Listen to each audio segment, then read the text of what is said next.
Last year, gamers were blessed with something we could have only dreamed of in our wettest of dreams. It was a game, nay, calling it a game doesn't do it justice. It's more than a game. We were blessed with a belief in something greater than ourselves, a way of life, a religion, called Mr. Krabs overdoses on ketamine and dies. As part of the Nickelodeon extended universe for Bikini Bottom, I think it combines the two best things we could have asked for: ketamine and Mr. Krabs. And this game spawned what will likely be considered one of the most competitive speedrun competitions of all time, and I am excited for the history books to properly document the entire progression from its humble beginnings, where we were so naive we thought we had to manually collect the ketamine to deliver to SpongeBob who needed his fix, kill a man for Patrick who needed his fix, deliver Squidward's drugs to Sandy, Sandy sent us the chum bucket, and then we finished the game. How silly we were back then. But over time, as we mastered this route, we began to realize we could skip a few things throughout this run. As our curiosity grew, the scientific method grew with it, and so did our intelligence and our attractiveness. Our jawlines began chiseling out more, and we have now what is known as the Mr. Krabs ketamine jawline, separating us from normal, suboptimal men. We have reached the apotheosis of masculinity, thanks to Mr. Krabs' overdoses on ketamine. And now today, for the any percent route, we're able to go from spawn right onto the back of the boat and use it as like a fucking portable wormhole to get right into the key and run to Plankton to finish the game. And it's glorious. It's just been a crazy ride, a crazy adventure. And yesterday, an extremely talented animator named Chris Please released a beautiful animation to commemorate the wonderful time we've all had with Mr. Krabs overdoses on ketamine and dies. Now, this isn't like a funeral service for the game or anything. I'm still running the game. I haven't run it as much recently because I've been super into Rust, but it's still actively being run daily by fearsome athletes, all striving for the ultimate, nearly divine goal of a sub 15, which I don't even know if it's possible. I don't think God would allow it. If someone hits a sub 15, I think doomsday is upon us and the whole universe finally has its heat death. But we still strive for that goal nonetheless.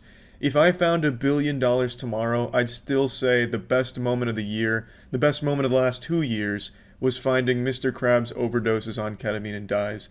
Now let's check out that animation from Chris. Chris is the same guy who made that fucking awesome chess animation from a couple months ago.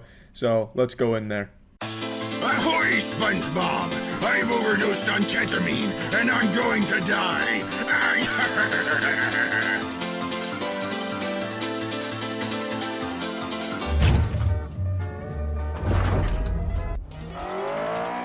Pray to the old gods.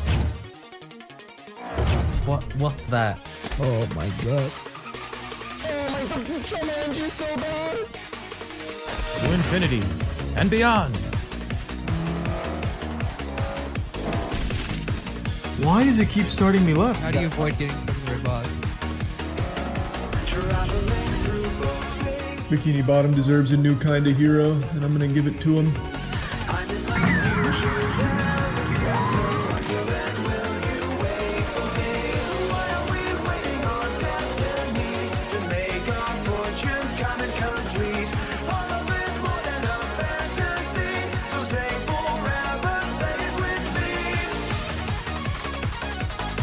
That is an unbeatable world record! Oh my fucking god!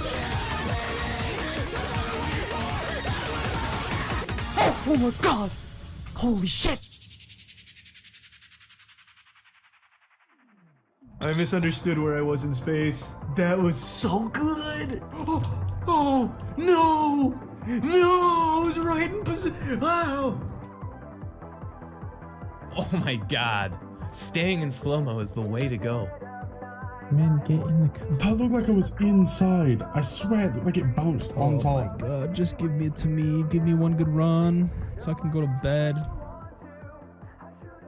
It's just so fucking good. It magically puts a hard penis where my soft penis once was, and it makes me extremely excited for Studio Bones to make the anime adaptation. Also, I love the artistic reimagining of me as Mr. Krabs, where we performed some type of unholy fusion dance and created that abomination, that mutant Mr. Krabs, where he has my facial hair.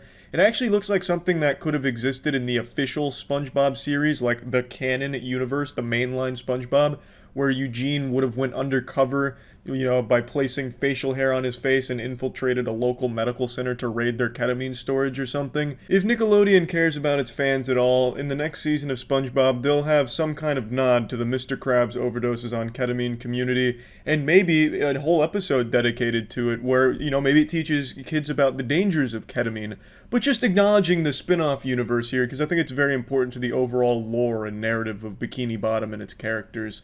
Overall, this animation, though, is just so fucking great. I absolutely loved it. I think Chris did an incredible job with it, and I just wanted to share it with all of you. And again, just talk about the beauty of Mr. Krabs' overdoses on ketamine and dies, because there's nothing out there quite like it.